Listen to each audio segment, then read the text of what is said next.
Two days lunch. இன்றைக்கி மத்தியானம் வீட்டிலேருந்து லன்ச் வந்திருக்குங்க. என்னென்ன வந்திருக்குன்னு பார்க்கலாம். சாதம், மீன் வறுவல், எறா தொக்கு, மீன் குழம்பு. ஆடாடாடா, இதை சாப்பிட்டு பார்க்கலாமா?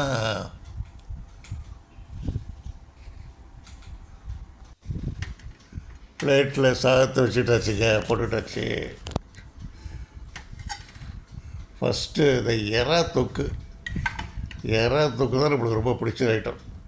எறா தொக்கை சாதத்தில் போட்டு அப்படியே நல்லா பிசைஞ்சு, நல்லா பெரிய பெரிய எறா வந்துருக்குது, அது நல்லா பிசைஞ்சு சாதத்தில் பிசைஞ்சு அதை சாப்பிட்டு பார்த்தா அது ஒரு அதான் ரொம்ப பிடிச்ச டேஸ்ட்ஃபுல் டிஷ் இது.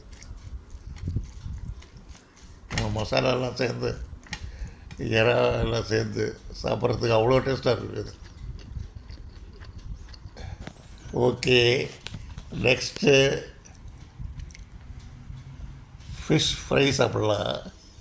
எனக்கு ஒரு பழக்கம் என்னென்னா, ஃபிஷ் ஃப்ரை எப்போவுமே அதை ஃபிஷ்ஷு சதபாத்திரத்தை எடுத்து தனியாக சாதத்தில் கலந்து மிக்ஸ் பண்ணி அதுலேயே ஒரு தொக்கு கொஞ்சம் இருக்குல்ல லேசாக, அந்த தொக்கோடு கலந்து அதை பசைஞ்சு சாப்பிடணும்னு ஆசை. இது ஒரு டிஷ்ஷு, இது ஒரு பிடிச்ச டிஷ்ஷுங்க. டேஸ்ட்ஃபுல், அவ்வளோ நல்லா இருக்குங்க டேஸ்ட். இது ஃப்ரைடு ஃபிஷ்ஷு ரைஸ் மாதிரி இருக்கும். ஃபிஷ்ஷு ஃப்ரைட் ரைஸ், இது ஒரு நல்ல டேஸ்ட்டுங்க. ஏதோ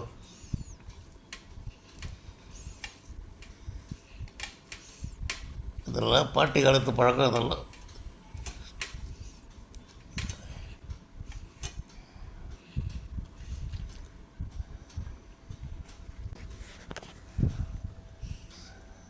சாப்பிட்டாச்சு. அடுத்தது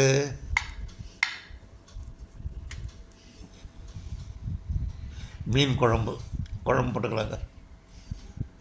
சாதத்தில் குழம்பு போட்டுக்கலாம், மீன் துண்டோடு போட்டுக்கலாம்,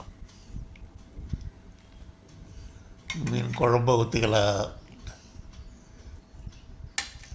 அந்த மீன் மாத்திரம் கொஞ்சம் எடுத்து ஃப்ளஷ் எடுத்து அந்த குழம்பு சாதத்தில் போட்டு பசைஞ்சிடலாம். பசைஞ்சு அதை சாப்பிடலாம். Okay, fine.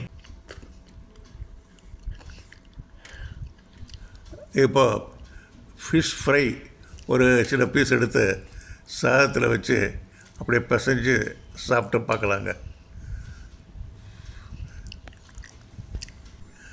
இது மீன் வஞ்சர மீனுங்க. இறால ரெண்டுமே பட்டினப்பாக்கத்தில் சாந்தோமில் அங்கே இருக்கிற மீன் மார்க்கெட்லேருந்து வாங்கிட்டு வந்ததுக்கு நேற்று வாங்கிட்டு வந்து கொடுத்தேன். எல்லாமே நல்லா டேஸ்ட்ஃபுல்லாக இருக்குது. Thank you very much friends for வாட்சிங். தேங்க்யூ.